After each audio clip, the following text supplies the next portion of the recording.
காவலரே, காவலரே, காவியும் நீரும் கையில் தனி சிலம்பும் மாதிப்பிடி போல வடிவம் கொண்டு ஒருத்தி வந்திருக்கிறாள் உம்மை சந்திக்க என்று உமது மன்னனிடம் சென்று சொல்லுங்கள். உடனே சொல்லுங்கள். சொல்ல மாட்டீர்களா? விலகுங்கள்.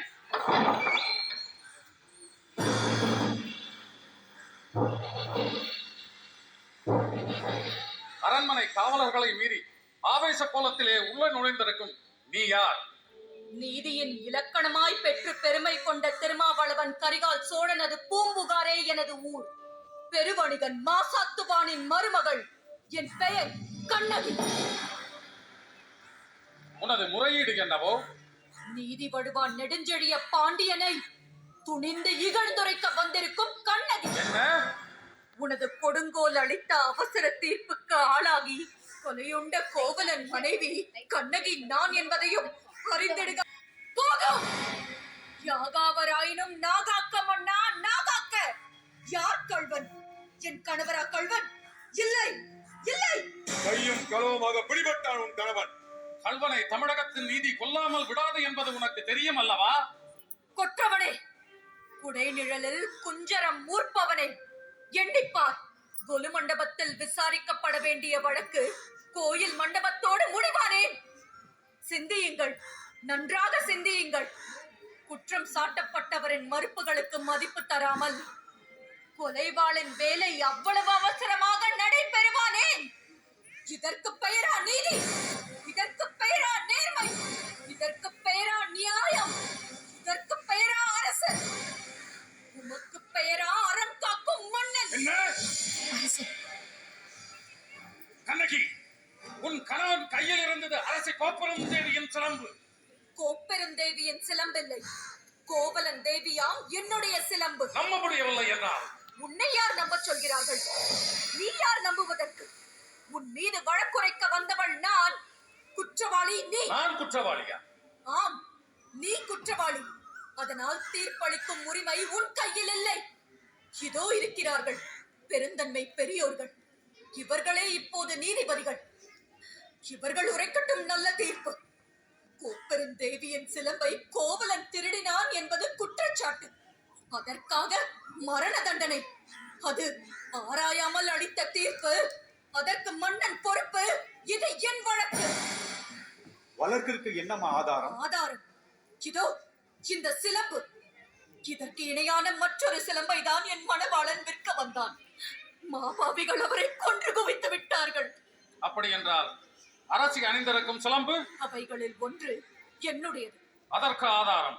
மதுரை பாண்டியா, உனது மனைவியின் பழைய சிலம்பிலே உள்ள பரல்கள் முத்துக்களா மாணிக்கங்களா? முத்துக்கள், அதுவும் கொற்கை முத்துக்கள். என்னுடைய சிலம்பிலே உள்ளவை மாணிக்க பரல்கள். அப்படியா? அதையும் பார்ப்போம். தேவி, இப்படி கொடு. இதோ பார். பார்த்தாயா முத்துக்களை? அடுத்த சிலம்பு.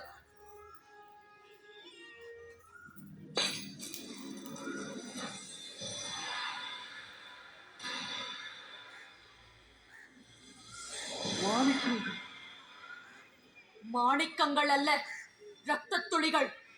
தர்மத்தின் கண்கள் வடிக்கின்ற ரத்த துளிகள். பாண்டியா, உனக்கு இன்னும் சந்தேகம் இருந்தால் இதோ என்னுடைய மற்றொரு சிலம்பு. மாணிக்கங்கள். அமைச்சர்களே, அரும்பெரும் சான்றோர்களே, இதற்கு என்ன பதில்? தலை தொங்கிவிட்டதா? நீதி கவிழ்ந்து விட்டதா? வாய் அடைத்து விட்டதா? நெடுஞ்செழிய பாண்டியனின் அறம் வரம் திறம் அத்தனையும் மண்ணோடு மண்ணாக கலந்து விட்டதா? ஆயிரம் ஆயிரம் எதிர்த்து வந்தாலும் அண்ணாந்து தலை குனியாமல் படை நடத்தும் உனது வீரம் எங்கே? கம்பீரம் எங்கே? வெற்றி திருப்பாடு எங்கே? எங்கே? எங்கே? எங்கே? மன்னா, மாசு படரவும் மாநிலம் இகழவும் நீதி வழங்கிய உனக்கு செங்கோல் எதற்காக?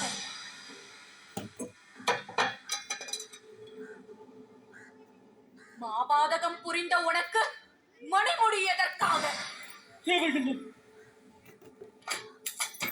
வேந்தர் குலத்திற்கு அழிவு கற்பிக்க வந்த உனக்கு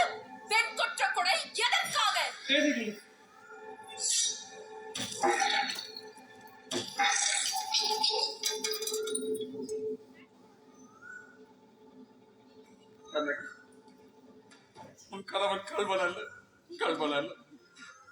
ஆராயாமல் அவசரத்தில் கொண்டு வருக அவனை என்று ஆணையிட்ட நானே கள்வன். தாயே, என்னை மன்னித்து விடப்பா, என்னை மன்னித்து விடு. அரசே, அரசே, ஐயோ, ஐயோ, ஐயோ, அரசே, அரசே, அரசே, அரசே, அரசே, ஐயோ.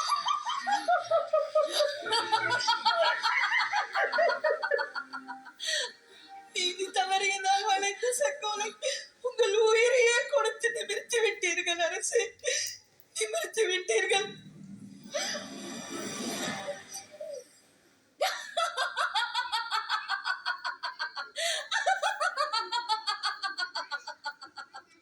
ஒழியட்டும், ஒழியட்டும், எல்லாம் ஒழியட்டும்.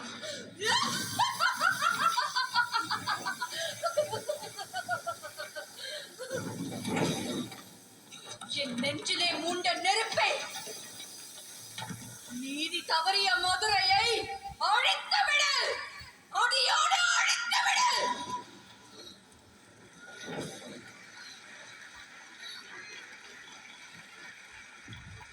மன்னனே ஆனாலும் நீதியை தவறு